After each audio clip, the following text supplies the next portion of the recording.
Why your stop loss failed. Price touched your level, but that's not the price that triggers your order. Let me explain.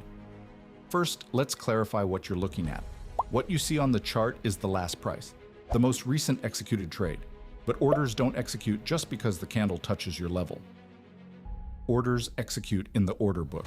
This is where real buyers and real sellers place their prices. Bid is the highest price buyers are offering. Ask is the lowest price sellers are requesting. Execution always happens between bid and ask. The spread is the gap between bid and ask. Ask is usually slightly higher than bid. That gap is normal. Here's the rule that explains most complaints. If you're in a long, you close by selling at the bid price. So long stop loss and take profit trigger when bid reaches your level. If you're in a short, you close by buying at the ask price. So short orders trigger when ask reaches your level. Example, you set a long stop loss at 80,000. Price dropped to 80,000 on the chart, but your position didn't close.